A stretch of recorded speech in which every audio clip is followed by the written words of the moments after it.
You know, it is said that there are always three kinds of people in any given society. This threefold distinction has been noted and made by notable sociologists and public intellectuals.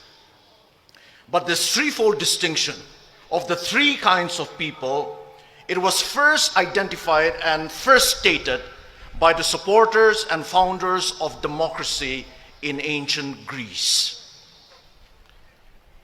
For the Greek people, the people who in many ways gave us the modern civilized world, for the Greek people, the first kind of people in any given society are the idiots.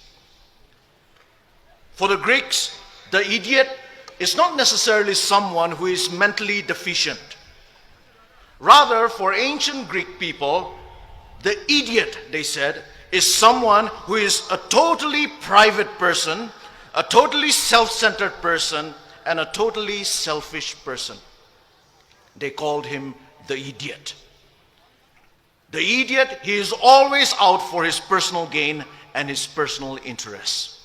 He does not have a public philosophy.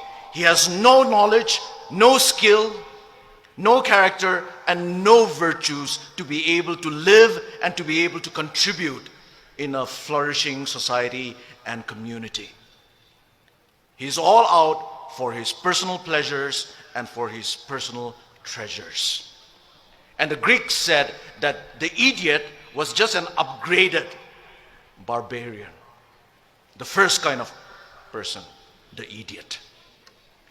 But the Greeks also said that there is a second kind of people in any given society. And the Greeks called these people the tribes people. When we say tribes people, we don't necessarily mean the fact of belonging to a certain tribe, which is a good thing. But when they use the word tribes people, the Greeks meant a tribal and a tribalistic mentality. And the Greeks said that tribes people are those people who are not able to think beyond their small tribe or their small groups. For tribes people, their primary allegiance, their only allegiance, and their ultimate allegiance is to their tribe. Their tribe is their God, and their religion is tribalism. And tribes people, the Greeks said, are always afraid of things that are different, that are a little alien to them. They are always suspicious and fearful. And they always dealt with different people and difficult situations with intimidation, with force, and with violence. And the Greeks also said that the ideal person for tribes people is the warrior, because tribes people are a war-making people. Their ideal is the warrior. But it was not so for the Greeks. For the Greeks, there was another kind of people, another kind of a person, and that was the ideal person. And the Greeks called this ideal person the citizen. The citizen. And here when we use the word citizen, we are not talking about legal status or political status. We are talking about the idea and the ideal of citizenship. And who is the citizen? The citizen, according to the Greeks, is someone who has the skills and the knowledge to live a public life, who is able to live a life of civility. The citizen recognizes that he or she is a member of a commonwealth and thus strives for the common good. That is the citizen. The citizen, yes, he or she knows his or her rights in a society. But he or she also knows his or her responsibilities to society. The citizen can fight for his rights, but always with an awareness of and with a respect for the rights and interests of others, of their neighbors. of the smallest of minorities, and of the worst of their enemies.